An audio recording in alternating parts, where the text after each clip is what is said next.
오늘 하나님께서 우리에게 주신 말씀은 데살로니가전서 3장 1절에서 13절 말씀입니다. 3장 전체 말씀이 되겠습니다. 제가 가진 신약성경 330면에 있습니다. 우리가 같이 데살로니가전서 3장 1절에서 13절 말씀을 합독하시겠습니다. 이러므로 우리가 참다 못하여 우리만 아덴에 머물기를 좋게 생각하고 우리 형제 곧 그리스도의 복음을 전하는 하나님의 일꾼인 디모데를 보내노니 이는 너희를 굳건하게 하고 너희 믿음에 대하여 위로함으로 아무도 이 여러 환난 중에 흔들리지 않게 하려 함이라. 우리가 이것을 위하여 세움을 받은 줄을 너희가 친히 알리라. 우리가 너희와 함께 있을 때에 장차 받을 환난을 너희에게 미리 말하였는데 과연 그렇게 된 것을 너희가 아느니라. 이러므로 나도 참다 못하여 너희 믿음을 알기 위하여 그를 보내었노니 이는 혹 시험하는 자가 너희를 시험하여 우리 수고를 헛되게 할까 함이니 지금은 디모데가 너희에게로부터 와서 너희 믿음과 사랑의 기쁜 소식을 우리에게 전하고 또 너희가 항상 우리를 잘 생각하여 우리가 너희를 간절히 보고자 함과 같이 너희도 우리를 간절히 보고자 한다 하니 이러므로 형제들아 우리가 모든 궁핍과 환난 가운데서 너희 믿음으로 말미암아 너희에게 위로를 받았노라. 그러므로 너희가 주 안에 굳게 선적 우리가 이제는 살리라. 우리가 우리 하나님 앞에서 너희로 말미암아 모든 기쁨으로 기뻐하니 너희를 위하여 능히 어떠한 감사로 하나님께 보답할까. 주야로 심히 간구함은 너희 얼굴을 보고 너희 믿음이 부족한 것을 보충하게 하려 함이라.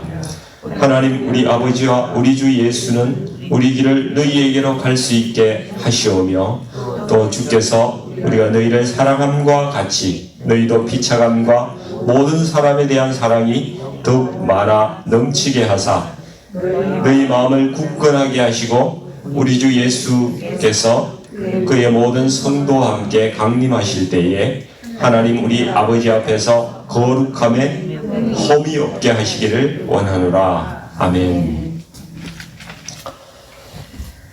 네, 아주 귀한 말씀인데요. 주님께서 원하시는 교회라는 제목으로 이 말씀을 나누기를 원합니다. 우리 기독교인들이 교회에 가장 이렇게 소중하게 생각해야 될 덕목이 뭘까요? 여러 가지가 있겠죠. 전 믿음, 소망, 사랑 이런 것이라고 생각이 돼요. 바울 서신에서 늘 볼 수 있는 그런 덕목인데요. 바울이 디모데를 통해서 이 데살로니가 교회가 환난 가운데서 말씀을 받아서 아주 주님을 본받는 자들이 되어가고 교회가 든든히 잘 세워간다. 이런 소식을 듣고 참 기뻤어요. 마음이 기쁘고 그렇습니다. 그래서 어제 말씀 2장 19절 말씀 보니까 우리의 소망이나 기쁨이나 자랑의 면류관이 무엇이냐? 그가 강림하실 때에 우리 주 예수 앞에서 너희가 아니냐? 너희는 우리의 영광이요 기쁨이니라. 이렇게 말씀을 하고 있습니다. 주님께서 이 땅에 재림하실 때에 모든 그리스도인들에게는 상급의 심판이 있습니다. 분명히 그렇게 말씀을 하고 계세요. 그래서 이 예배가 없던 이곳 데살로니가에 예배가 있게 하고 여기에서 교회가 세워지게 한 이 바울 일행의 면류관이자 상급이고 그런 것이죠. 그런데 가만히 생각해 보면요, 이 데살로니가 교회가 바울만의 면류관이고 바울만의 상급이 되겠습니까? 그렇지 않을 것 같아요. 복음을 듣고 그 환난 가운데서도 인내하고 그 몸된 교회를 세워나간 이 데살로니가 성도들도 그 교회가 그들의 면류관이 되고 상급이 될 것이라고 그런 생각이 어제 설교를 들으면서 저에겐 들었습니다. 교회가 온전히 세워지기까지 성도들의 많은 기도와 헌신과 눈물이 뿌려지는 것이죠. 얼마인 우리의 모습이 여러분 우리의 상급이 된다는 사실을 생각을 해야 된다는 것입니다. 데살로니가 교회처럼 우리 교회도 주님 앞에 영광이 되고 그 기쁨이 되는, 우리의 기쁨이 되는 그러한 교회가 되어야 하지 않겠습니까? 바울은 디모데를 통해서 이 사랑의 편지를 써서 이렇게 데살로니가 전서 후서를 데살로니가 교회에 이렇게 보내는데요. 믿음과 소망과 사랑으로 이렇게 굳건하게 세워지기를 원하고 있다는 사실입니다. 그래서 오늘 본문 말씀을 통해서 이 바울이 데살로니가 교회가 좀 더 어떤 교회가 되었으면 좋겠다, 이런 이제 말씀을 하는 그 말씀을 들으면서 그럼 우리 교회도 그러한 모습이 되어야 되지 않을까, 그런 관점에서 몇 가지 말씀을 나누기를 원합니다. 주님께서 우리가 어떤 교회가 되기를 원하시느냐 하는 것이죠. 첫째로는 믿음의 교회예요. 믿음에 굳건하게 서는 교회입니다. 우리 오늘 말씀 2절과 3절 말씀 같이 한번 읽어보겠습니다. 우리 형제 곧 그리스도의 복음을 전하는 하나님의 일꾼인 디모데를 보내노니 이는 너희를 굳건하게 하고 너희 믿음에 대하여 위로함으로 아무로 이 여러 환난 중에 흔들리지 않게 하려 합니다. 우리가 이것을 위하여 세움을 받은 줄을 너희가 친히 알리라, 이렇게 말씀하죠. 데살로니가 교회는 이 유대인들의 시기로 인해서 핍박이 있었어요. 그 핍박의 내용이 그런 겁니다. 그리스도인들은 로마 황제를 잘 섬기지 않고 오히려 다른 임금 예수가 있다고, 자기들한테 다른 임금 예수가 있다고 이야기를 한다는 것입니다. 그래서 로마 황제의 관점에서 이거는 반역이다. 그래서 로마 관청에다 이제 고발을 하는 거죠. 그래서 핍박이 오고 그렇게 되는 것입니다. 그런데 우리 성도님들 생각해 보세요. 2000년 동안 핍박이 있었어요, 교회에. 근데 외부로부터 오는 핍박은 다 견뎌냈어요. 다 견뎌내고, 순교자도 나오고, 배도자도 나오고, 그렇지만은, 외부에 핍박이 있을수록 교회는 더 거룩해지고, 교회는 더 풍성해져 왔다는 사실을 우리가 알 수가 있는 것이죠. 예수님의 복음에는 생명력이 있기 때문에 그 생명력은 어떠한 환경에서도 꽃이 피고 열매를 맺더라는 것입니다. 그것도 세대를 넘어서 복음은 계속 전해져 왔습니다. 근데 가만히 생각해 보니까 요즘에 사단이 전략을 바꾼 것 같아요. 외부로부터 핍박이 오는 것이 아니라 이제 내부의 분열을 통해서 교회를 무너뜨리는 그런 전략을 쓰는 것 같다는 생각이 드는 거예요. 며칠 전에 그 LA에서 이렇게 활동하시는 변호사님 한 분의 말씀을 들을 기회가 있었는데요. 이 LA 카운티의 변호사가 한인 변호사 한 500명 되는데 교회 소송을, 교회 분열에 대한 이런 소송을 경험해 보지 않은 변호사가 없다는 거예요. 그만큼 교회 분열이 많다는 이야기를 하더라고요. 성도들이 서로 평가하고 판단하고 질시하고 다툼이 일어나는 거, 이거는 밖에서 오는 환난보다는 훨씬 더 무서운 것입니다. 오늘 본문 그 2절 말씀 보시면은요, 바울이 자신에게 하나님께서 주신 사명이 뭐냐, 이거를 갖다가 이야기를 하는데, 이는 너희를 굳건하게 하며, 다른 형제자매를 굳건하게 한다는 거예요. strengthen, 굳건하게 하고, 그리고 믿음에 대하여 위로하는 것, 다른 형제를 위로한다, encourage 한다, 이렇게 그것이 나의 사명이다, 이렇게 이야기를 하고 있어요. 저는 이 교회에서 이 다른 분들의 이 말씀을 통해서 그걸 듣고 상처 있고 힘들어하는 분들을 참 많이 요즘도 보게 돼요. 이분들을 볼 때마다 가슴이 정말 너무 아픈 거예요. 그래서 제가 새벽마다 생각나는 분들을 위해서 기도하고 있습니다. 여러분들도 같이 기도해 주셨으면 좋겠어요. 마음이 아프신 분들을 위해서. 이 마태복음 18장 6절에 주께서 말씀을 하세요. 누구든지 나를 믿는 이 작은 자 중 하나를 실족하게 하면은 차라리 연자 맷돌이 그 목에 달려서 깊은 바다에 빠뜨려지는 것이 나으니라, 이렇게 말씀하고 있어요. 얼마나 무서운 경고입니까? 우리가 다른 사람을 나 때문에 죄를 짓게 하게 하든지 믿음에서 낙망하게 하든지, 이건 정말 주님께 큰 죄를 짓는 것이라는 거죠. 우리 5절 말씀을 보세요.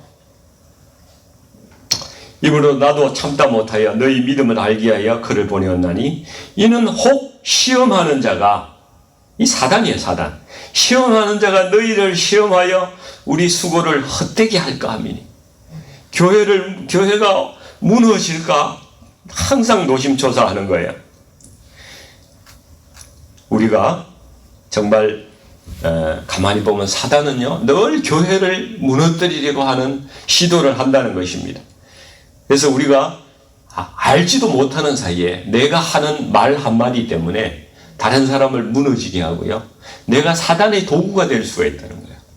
그렇게 이용당하지 않도록 우리는 우리의 말을 조심하고 우리의 행동을 늘 조심해야 된다는 것입니다. 그래서 우리가 입술로 우리 형제 자매들의 마음을 무너뜨리지 않기로 결심을 하시고요, 우리가 어떤 경우에도 비난하거나 조롱하지 말고 판단도 하지 말고 형제를 믿음을 강하게 하고 세워줘야 된다는 것이죠. 굳건하게 용기를 주고 칭찬해주고 진심으로 사랑하는 것이 우리 교회를 향한 하나님의 뜻이라는 것입니다. 네. 주님은 또 우리가 어떤 교회가 되기를 원하실까요? 사랑이 넘치는 교회라는 겁니다. 6절 말씀은 한번 보세요. 지금은 디모데가 너희에게로부터 와서 너희 믿음과 사랑의 기쁜 소식을 우리에게 전했다고 이야기를 하고 있습니다. 또 12절 말씀도 한번 같이 보겠습니다. 또 주께서 우리가 너희를 사랑함과 같이 너희도 피차간에 모든 사람에 대한 사랑이 더욱 많아 넘치게 하사, 이렇게 말씀하고 있습니다. 주님은 믿음에 강건하여지고 사랑이 충만하게 되기를 원하시는 거죠. 그래서 6절 말씀에 정말 디모데를 통해서 전해진 소식은 데살로니가 교회가 환난 속에서도 믿음에 이제 서고 또 서로 지극히 사랑하는 교회로 성장해 나간다는 것입니다. 그리스도인들이 사랑해야 되는 이유는 단 한 가지밖에 없어요. 예수님 때문에 그렇습니다. 에베소서 5장 2절에 이렇게 말씀하고 계십니다. 그리스도께서 너희를 사랑하신 것 같이 너희도 사랑 가운데서 행하라. 그는 우리를 위하여 자신을 버리사 향기로운 제물과 희생제물로 하나님께 드리셨느니라. 요한일서 4장 7, 8절에도 이렇게 말씀합니다. 사랑하는 자들아, 우리가 서로 사랑하자. 사랑은 하나님께 속한 것이니 사랑하는 자마다 하나님으로부터 나서 하나님을 알고 사랑하지 아니하는 자는 하나님을 알지 못하나니 이는 하나님은 사랑이십니다. 네, 내가 하나님을 정말 아는 사람이면요, 사랑하게 된다고 말씀하고 있어요. 사랑하지 않는 것은 내가 아직 하나님을 모른다는 이야기입니다. 제대로 모른다는 거예요. 솔직히 우리 자신을 한번 돌아보기를 바랍니다. 우리가 사랑한다고 말은 하지만 우리 사랑은 전부 조건부 사랑이에요. 저 사람이 나를 사랑하니까 나도 사랑하는 거예요. 저 사람이 나를 욕하고 미워하고 험담하고 이렇게 하는데 우리가 그래도 그 사람을 사랑하는 그런 사람 여러분 보셨습니까? 저는 아직 못 봤어요. 정말 보기 힘든 것 같아요. 어떤 가수가 이런 노래 불렀잖아요. 당신을 향한 나의 사랑은 무조건이야. 들어보셨어요?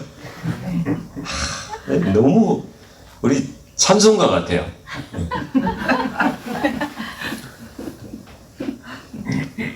우리에게 무조건적인 사랑이 없기 때문에 이런 노래가 만들어지는 거 아니겠습니까?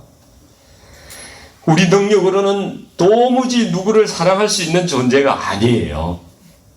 그런데 우리가 정말 하나님을 사랑하면 우리는 인내할 수는 있을 것 같아요. 참는 거죠. 그런데 우리 고린도전서 13장 말씀을 보니까 사랑은 감정이 아니고요. 인내하는 거래요. 인내하는 거. 참는 거래요. 고린도전서 13장 4절 7절 우리가 너무나 잘 아는 말씀에 참으라는 말씀이, 사랑은 참는 것이란 말씀이 계속 나와요. 사랑은 오래 참고 네. 사랑은 온유하고 시기하지 않는 것이고 자랑하지 않는 것이고 교만하지 않는 것이고 무리하게 하지 않는 것이고 자신의 유익을 구하지 아니하고 성내지 않고 악한 것을 생각하지 않고 불의를 기뻐하지 않고 진리와 함께 기뻐하고 모든 것을 참고 그죠? 모든 것을 믿으며 모든 것을 바라고 견디느니라. 인내하는 거예요. 사랑하면 인내하게 돼 있다. 이 사랑절을 요약해 보니까 사랑은 자기의 성품과 유익을 제한하고요. 다른 사람에 대해서 배려하고 모든 것을 참고 끝까지 인내해 주는 것이다. 이렇게 요약하게 되더라고요. 이 사랑이 나에게 있습니까? 우리에게 있습니까? 우리 공동체에 이런 사랑이 있습니까? 우리 목장에 이런 사랑이 있어요? 우리 권사에 이런 사랑이 있습니까? 예, 이 사랑이 우리 교회에 충만히 부어지시기를 소망합니다. 아멘. 마지막으로 주님은 우리가 어떤 교회가 되기를 원하시느냐? 그건 재림의 소망으로 자신을 거룩하게 지키는 그러한 교회. 13절 말씀입니다. 같이 한번 읽어볼까요? 너희 마음을 굳건하게 하시고 우리 주 예수께서 그의 모든 성도와 함께 강림하실 때에 하나님 우리 아버지 앞에서 거룩함에 험이 없게 하시기를 원하노라. 아멘. 제가 질문을 드립니다. 하나님 앞에서 여러분은 거룩하십니까? 거룩하세요? 아니에요? 네. 여기에 답변할 수 있어야 돼요. 왜냐하면 여러분 거룩함에 대해서 무엇인지 잘못 이해하는 분들이 너무나 많아요. 예를 들면 이 거룩이라는 것을 생각할 때에 우리가 아예 죄를 하나도 안 짓는 그런 상태를 거룩이라고 생각한다는 것이죠. 그러니까 나는 거룩하지 않아. 항상 거룩하지 않는 거예요. 그렇게 생각을 한다는 것입니다. 그래서 거룩해지려고 안간힘을 쓰는 사람들이 있죠. 자신의 의지와 노력으로 죄와 힘겹게 이렇게 싸우는 사람이 있죠. 근데 또 실패할 수밖에 없는 거예요. 또 실패하면은 스스로 이제 자책하면서 야, 나는 아직 구원받지 못한 것 같아. 이러고 찌그러집니다. 이제 마음이 찌그러지는 거야. 그리고 구원의 확신도 이렇게 빼앗기면서 살아가는 그런 분들이 의외로 많더라는 거예요. 성경이 말씀하시는 거룩의 참 의미를 정확히 이해를 해야 우리의 신앙이 성장을 할 수가 있어요. 이 거룩은 여러분 구별한다는 뜻이에요. 어디 다른 것과 이것을 구별한다. 따로 떼어놓는다. 이런 뜻이 있는 것입니다. 근데 성경 말씀에 요한복음 17장 16절에도 보면은요, 예수 그리스도의 것으로 구별되어서 성도로 부르심을 입은 것을 거룩이라고 이야기를 한다는 거예요. 그래서 요한복음 17장 16절 17절 예수님께서 대제사장으로서 하나님께 기도하는 내용이 나오는데, 내가 세상에 속하지 아니함 같이 세상에 속하지 아니하신다는 거예요. 예수님이 저희도 세상에 속하지 아니하였삼나이다. 예수님의 제자들도 이제 세상에 속하지 아니한다는 것입니다. 저희를 진리로 거룩하게 하옵소서. 말씀으로 거룩하게 된다는 거예요. 진리의 말씀으로 거룩하게 된다는 것입니다. 아버지의 말씀은 진리입니다.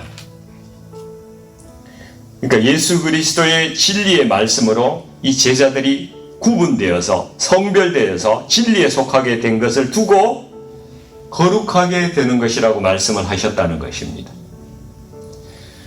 그러니까 거룩함이라는 것이 죄를 많이 짓고 덜 짓고 이렇게 구분하는 것이 아니라 내가 예수님께 속해 있는가, 그렇죠? 예수님의 진리의 말씀에 내가 속해 있는가, 아니면 아직까지 내가 세상에 속해 있는가, 그것의 문제라는 것입니다. 제가 여러분께 다시 질문합니다. 저와 여러분은 예수님께 속해 있습니까? 아멘이시죠? 예. 세상에 속해 있는 분 안 계시죠? 예. 우리가 예수님께 속해 있다면 우리는 이미 거룩한 것입니다. 하나님께서 우리를 거룩하게 하셨어요. 그래서 예수님께 속해 있다는 것은 예수님의 구원의 복음을 듣고 믿고 주님을 영접하고 그 말씀 가운데 살아가는 것입니다. 근데 거룩이라는 것은요, 등급이 있어요. 등급이. 우리 옛날 성전에도 바깥들에 있는 사람, 성소에 있는 사람, 지성소에 들어가는 사람 있듯이요, 주님께 더욱더 가까이 우리는 나아갈 수가 있다는 것입니다. 점점 더 거룩해질 수가 있다는 것이죠. 그래서 그 거룩한 삶은 우리가 말씀과 기도에 더 힘쓸 때에 더 거룩해질 수가 있다는 것입니다. 이 거룩한 삶을 살아간다는 것은 어떻게 사는 것이냐? 내가 열심히 노력해서 죄를 끊어내는 어떤 그런 성취를 이루는 것이 아니라 내가 하나님의 사랑받는 자녀입니다. 주님의 거룩한 신부입니다. 이렇게 나의 정체성을 늘 고백하고 선포하는 거예요. 그리고 날마다 주님을 찬양하고 감사하고 항상 기뻐하며 살아가는 것이, 그것이 거룩함 속에 살아가는 우리의 삶이라는 것입니다. 하나님께서 우리에게 이 삶을 원하시는 거예요. 우리 따라 합시다. 나는 주님의 자녀입니다. 진리의 말씀으로 거룩하게 되었습니다. 나는 구원받은 자입니다. 그래서 항상 기뻐합니다. 범사에 감사합니다. 쉬지 않고 기도합니다. 아멘. 예, 우리가 이런 삶을 살아가기를 원합니다. 예, 우리 결론입니다. 우리 공동체가 정말 한 마음으로 우리 서로 형제 자매의 믿음을 세워주고 격려하는 교회가 되기를 원합니다. 우리 주위에 있는 약한 사람들 더 사랑하고 좀 잘못한 사람도 용서하고요, 관용할 수 있어야 합니다. 그래서 모든 것을 참고 견디고 이기는 그러한 믿음, 소망, 사랑, 이러한 덕목이 가득한 교회가 될 수 있기를 우리 주님의 이름으로 간절히 축원드립니다. 같이 기도하시겠습니다. 존귀하신 아버지 하나님, 지금 이 시대는 데살로니가 교회처럼 외부로부터 핍박이 있는 것이 아니고 아버지 말세가 되어가며 성도 간의 사랑이 식어지고 내부의 분열과 정죄로 인해서 교회에 많은 문제들이 생기는 그러한 시대입니다. 아버지 하나님, 저희가 입술과 행동을 아버지 주님 앞에 거룩하게 하여 주시옵소서. 교회를 분열시키는 사단의 도구가 되지 않도록 저희들을 지켜주시옵소서. 아버지 하나님, 저희들에게 예수님의 넘치는 사랑을 부어주시고 서로 격려하며 세워주며 위로하고 아버지 하나님, 모든 것을 인내하며 사랑하는 얼마인 우리 교회가 될 수 있도록 하나님 인도해 주시옵소서. 그래서 우리가 주님 오실 때까지 아버지 하나님, 그 부활의 소망, 그 소망을 가지고 이 땅의 모든 어려움을 넉넉히 이기는 저희들이 될 수 있도록 하나님 저희들을 인도하고 사랑하여 주시옵소서. 예수님 이름으로 간절히 기도드리옵나이다. 아멘.